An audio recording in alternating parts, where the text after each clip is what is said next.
I didn't fall down as I came up the stairs, so God is in control today. Well, good morning, everybody. My name is Mark Szatkowski, and I have the pleasure of being your host for the day. Welcome to the movement. We finally made it. Not without multiple bumps and reschedules along the way. 2 if you're counting, which you can see on your program. But we are here. And we are here at the exact moment that God had planned all along. And I know that each and every one of you sitting here right now were a part of his plan the entire time. He knew that you would be sitting right here, right now, and he has something big planned for you.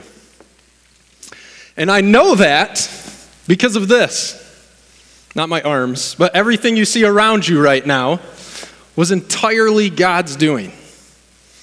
And I know that because I never actually wanted to be here. I know that's a weird way for things to start off, as the host telling you that he didn't want to be here, but it's true. That's not hyperbole. So it would be fair to ask, how the heck did we all end up here together? Well, you see, my entire life, I have always labeled myself as a Christian. But I can honestly say that I've never lived any differently because of my faith than any other decent non-Christian individual out there. And if that. Because my focus has always been on success and achievement. And whether that was sports or academics, my career, or just plain making money, I've always just wanted to achieve and win. Because those things are tangible, right? Those are things that we get patted on the back for by our family and friends. Because they're signs of hard work and discipline and talent. And I am not saying that those are bad things, because they're not. But they are if you're only using them to get yourself ahead.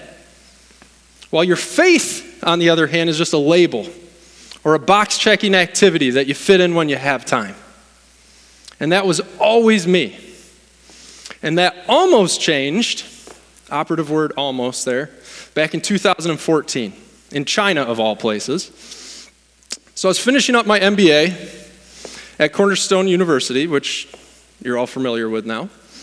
And the last piece of my MBA was I had to do this global business experience, and I chose to do mine in China. Now, all I wanted to do was go, get my degree, and get the heck out of there. But on the last day there in China, something weird and unexpected happened. Because all week, we'd been listening to various business leaders talk about their work and talk about their faith and how the two go together. But none of it was connecting for me, because none of it that they were talking about was aligning with my life goals or why I was there. But on the last day, we met this guy in a hotel lobby in Shanghai. That just sounded like we were doing a drug deal. It was on the up and up. So this guy, he was from the U.S., but he was the CEO of a company there in China. And there was something different about this guy, different enough that I was actually paying attention. And he was doing some pretty radical things, all just because of his faith. But what really caught my attention was when I heard him say that he was actually hiring and entrusting his business to individuals that had previously stolen from him and or his business. Individuals who had proven themselves untrustworthy. But he was doing it and giving them second chance just to expose them to Jesus. And I thought, this guy's really nice, but what a nut. I mean, he's clearly worked hard. He's sacrificed a lot. He's moved his family here to China. And he's got a bunch of workers and their families who are all dependent upon his business continuing to succeed. And he's putting it all at risk for these few individuals who are already known liabilities. And so I, being the good guy that I am, decided I needed to save this guy from himself, right? So I raise my hand and I say, listen, those all seem like great things that you're doing. And I understand wanting to be a good Christian, but don't you ever worry about your business? And he looked at me and he said, well, no, I don't ever worry about my business. Because number one, it's God's. And number two, If God wants his business to succeed, there's nothing that I or any of these individuals that you're concerned about are going to do to stop it. And on the flip side, if he wants his business to fail, there's certainly nothing I can do to stop that. So my only concern is whether or not I'm using everything that God has given me, my skills, my abilities, my resources, my influence, my positional power, to expose people to Jesus and show them grace. I worry about whether or not I'm building God's kingdom instead of just protecting my own. That did not compute. So I did what any reasonable business professional would do in this type of setting. I started uncontrollably crying,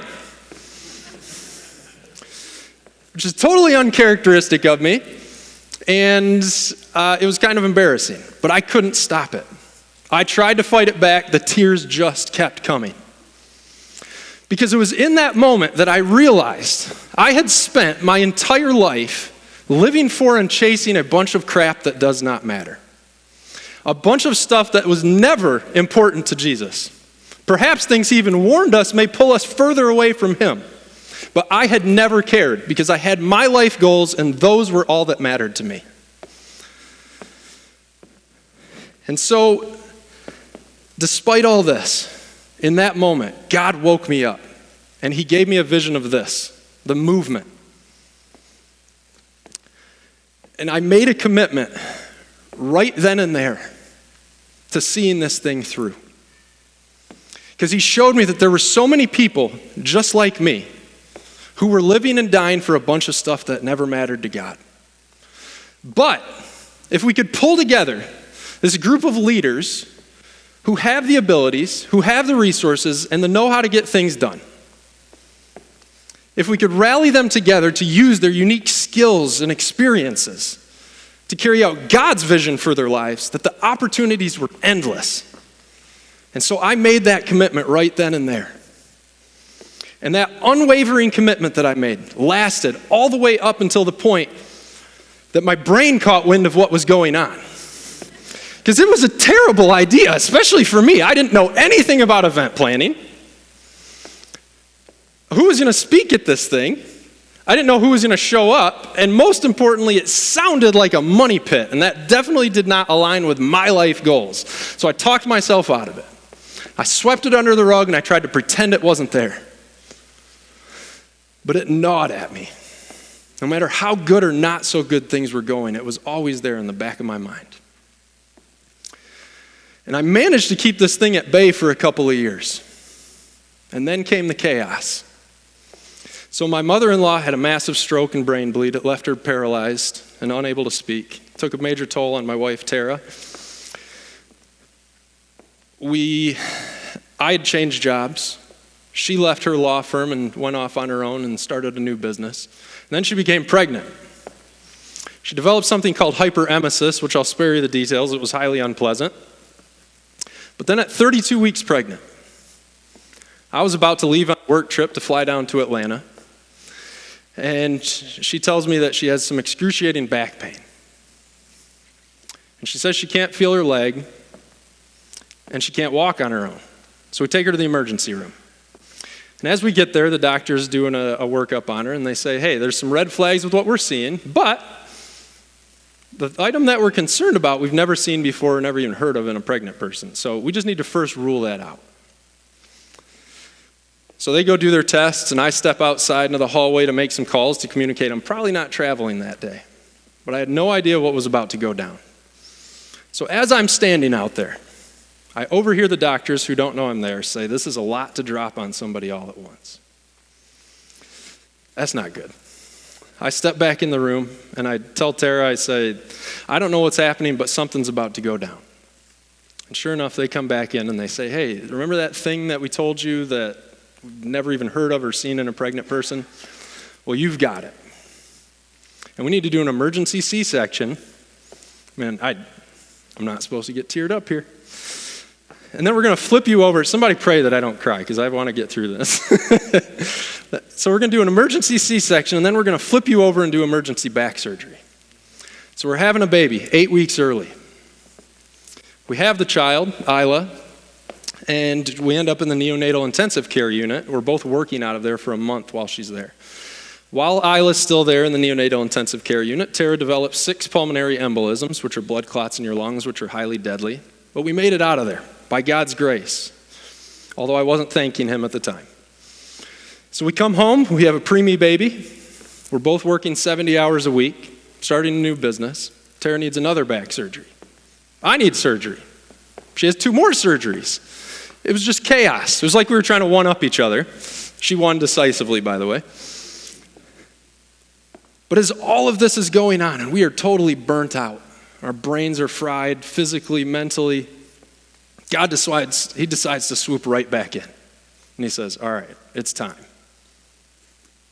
Time for what? Remember that thing back in China? Do it. And I'm like, you have got to be kidding me. I mean, this is the worst time. This is literally the worst time this could happen. But he was not kidding. And I knew that he was telling me, you have swept this under the rug for far too long. It's now or never. This is your crossroads. And he told me to pick a date, pick a venue, and trust him. And so I did, except for the trust part. So I started making phone calls and frantically sending out emails to find individuals that I thought would be great speakers or draw a crowd or sell some tickets, because that was what was important. And I started getting back messages saying, yeah, I'd happily come speak at your conference for $20,000. And I will talk about how important my faith is in my work for $40,000. And so on. And I'm like, that doesn't sound like that guy I met over in China. And so I started getting frustrated. And I shared with Tara my frustration, and she asked me a very simple yet profound question. She said, is this your thing? And it sounded eerily similar to the crazy guy in China. She said, is this your thing or is it God's? I said, well, it's definitely God's, because I didn't want to do this in the first place. She said, all right, if it's his, then pray about it and actually give it to him. And I kid you not, within a week, we had 3 or 4 incredible speakers lined up from all over the country who were volunteering their time. The real deal. And we have such an amazing lineup for all of you today. And I can tell you right now, I didn't have a personal relationship with any of them. I didn't know how to do any of this. I didn't want to do any of this. But here we are. So at the beginning, when I told you that you are here for a reason, I meant it, and I know it. Because none of this happened by accident. God did all of it. You are here for a reason. Today is going to be different from any other business conference, and it's going to be a life-changing event. So welcome to the movement.